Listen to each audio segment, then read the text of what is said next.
Hi, everyone. I'm Diane Macedo. We're coming on the air with breaking news. President Trump has just released a farewell video as he prepares to leave the White House tomorrow ahead of Joe Biden's inauguration. Let's listen.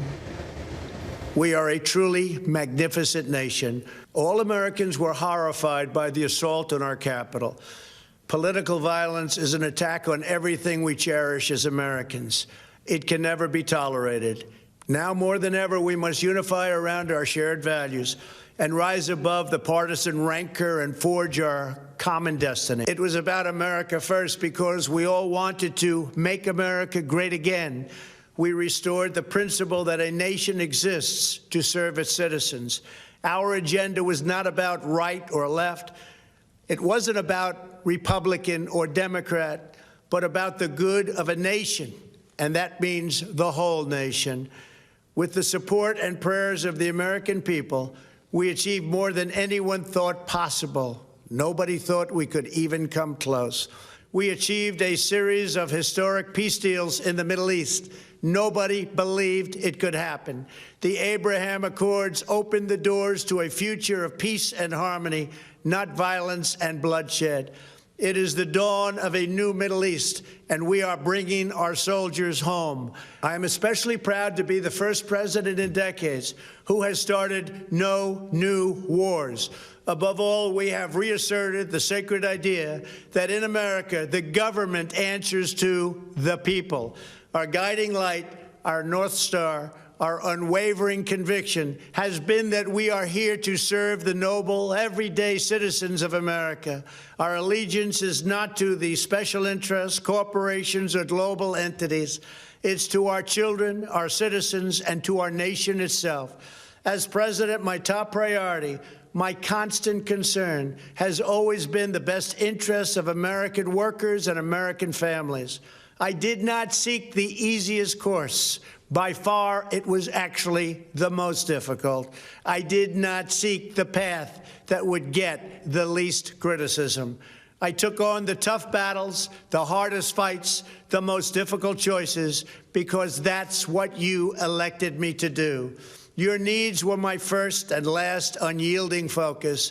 This, I hope, will be our greatest legacy. Now, as I prepare to hand power over to a new administration, at noon on Wednesday, I want you to know that the movement we started is only just beginning. There's never been anything like it. The belief that a nation must serve its citizens will not dwindle, but instead only grow stronger by the day. As long as the American people hold in their hearts deep and devoted love of country, then there is nothing that this nation cannot achieve. Our communities will flourish. Our people will be prosperous, our traditions will be cherished, our faith will be strong, and our future will be brighter than ever before. I go from this majestic place with a loyal and joyful heart, an optimistic spirit, and a supreme confidence that for our country and for our children, the best is yet to come. Thank you and farewell. God bless you. God bless the United States. That was just a portion of President Trump's newly released farewell speech. For more on this, let's bring in senior national correspondent Terry Moran, White House reporter Kira Phillips, political director Rick Klein, and White House reporter Catherine Faulders. Thank you all for joining. Rick, I want to start with you. There's a lot in this speech when you look at the whole thing to unpack. But the overall message from President Trump here seems to be mission accomplished. To quote him, he said, "We did what we came here to do." Yeah, I was struck by the fact that he didn't say Joe Biden's name. He talks about the luck and best wishes for the new administration. But yes, the overriding theme that we did what we came here to do. That's the message that he wants to leave his followers with. And I was also struck by the list of accomplishments and also his warning going forward. He said the greatest danger we face is a lack of confidence in ourselves. I think given the events of recent weeks and months and given this tumultuous period in American history, that's a rather strained reading of where we are as a country. And perhaps it's something of a rallying cry for him and his supporters on his way out the door. A remarkable speech in that it's being given at all. Really a break with precedent in almost every way. But yes, I think the message to his supporters is to remain proud of what their view is of what they accomplished. And Catherine, touching on Rick's point here, when you look at the president's tone, on the one hand, it's the first time we've heard him say things like he's wishing the next administration well, wishing them best wishes, saying he's praying for their success, and then also putting a lot of stress on luck. Not quite sure what he was getting at there. But what did you make of his tone overall? Given we're hearing that from the president the first time, it seems a little bit different than what we've heard from him in the past. But then again, that whole speech, almost 20 minutes, he never mentioned Joe Biden's name once. Yeah, I think that's the important point. I think this is only the second time he's even acknowledged that there will be a quote, new administration. You didn't hear him once mention Joe Biden's name. What I actually was struck by, considering the frayed relationship between the two, was that he thanked Vice President Mike Pence after Pence refused to overturn the election. He thought that was obviously not in keeping with the Constitution, which of course angered the president. This to me sounded a lot like, in terms of the words, as a campaign speech, essentially. He ticked through all those accomplishments. You heard him say any other administration, I'm the only administration that could have delivered a vaccine in this amount of time.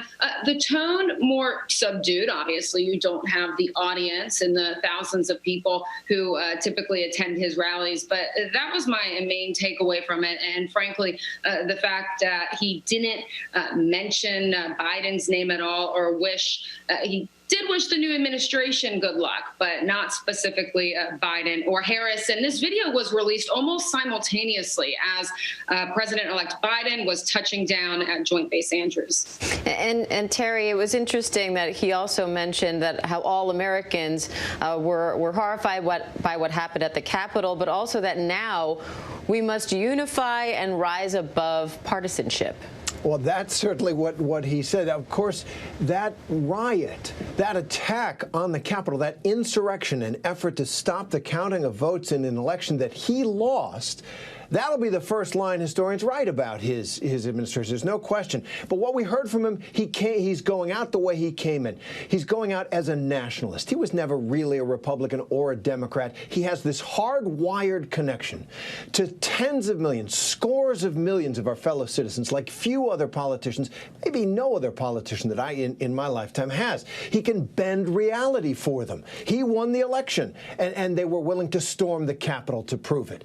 This is not a politician who's going anywhere. You heard he talks about his accomplishments and about the vision, the nationalist vision, that we have to be confident in ourselves. Don't back down at all. I took on the tough fights, and it was all for you. I restored, as he put it in an odd way, I restored the allegiance of the government to the people. This is not a man who's going to go quietly into retirement. Yeah, and Kira, he also tried to stress some international accomplishments. He talked about NATO and NAFTA, a lot of trade deals. But he also said something that I found really interesting. He said, the world respects us again. Please don't lose that respect. And he sort of really emphasized those words. You could tell he wanted that to resonate.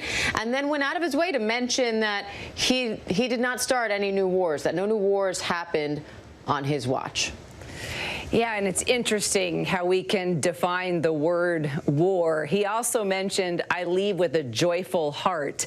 Where was his joyful heart when he was inciting that mob violence on Capitol Hill? Where was the joyful heart when he was peddling conspiracy theories? Where was the joyful heart when he was talking about a rigged election? That in itself, so simple, but it really stood out for me because that's one thing we have not witnessed for months now, and that is a joyful heart. And you mentioned that he said, matter of fact, the quote is, I'm really proud to be the first president in decades who has started no new wars. Yet I drove into work today and I see 20,000 military troopers on the ground. It took me 3 times the route to try and find myself to get to work because there's such huge concern about safety here in our nation's capital and even across the country. And I felt like I was entering Baghdad again when I covered the war. So, talk about the war on democracy, the war towards the Constitution. We heard that word a number of times from people on both sides of the political spectrum. So he may not have started a new war overseas, but boy, his war of words really wreaked havoc on our country, especially most recently. And Rick, he certainly wanted to keep most of this speech focused on listing his accomplishments, but he did take a few shots here and there, and one of them was when he talked about political censorship and what he calls blacklisting, saying in America we don't force orthodoxy. That seems like a shot at the tech companies that have banned him from social media. Well, in normal times for this president, you could imagine he would have tweeted this out. He's not allowed to. He wasn't able to. This had to be posted in the more formal way of a press release from the White House and then posted on YouTube and elsewhere. It was sort of a reining in that he saw at the end that, yes, I think has harmed him deeply personally, and I think has become something of a rallying cry for the movement that he leads. This sense of stigmatizing, deplatforming, silencing critics. I think it's a overreading of the circumstances when they were specific to the threats of violence or further violence instigated, as was instigated 2 weeks ago. But it's a real and valid concern that's going to linger past the Trump era about what it means to be allowed to express one's political views, what it means to provide the platform that political views can be expressed in. That, I think, is going to get a lot of conservatives buying into it. And even if it is a selective reading of this era or rewriting of a portion of the history, I thought it was telling that that President Trump, on his way out the door, would remind conservatives of part of what they view to be at stake in this moment. And Terry, he left us with the movement we started is only the beginning. Do you see that as foreshadowing for what's to come for Donald Trump after the White House? No question. Look, he has lived his entire life trying to avoid the word loser being attached to him, so much so that he defied math, that he defied 60 courts, including his own judges, that he defied each of the 50 sovereign states, and to the very end would not acknowledge the simple truth that he lost. So he wants to avenge that, and he wants to have a role in national life. There's no question about it. What that is, without that bully pulpit, without the spotlight, is hard to say. But we know one thing about Donald Trump: for 40 years, he gets attention to himself like few other human beings. I don't think he's going to disappear. All right, we will be watching closely. Terry Moran, Rick Klein, Catherine Falders, Kira Phillips, thank you all. Hi, everyone. George Stephanopoulos here. Thanks for checking out the ABC News YouTube channel. If you'd like to get more videos, show highlights, and watch live event coverage, click on the right over here to subscribe to our channel. And don't forget to download the ABC News app for breaking news alerts. Thanks for watching.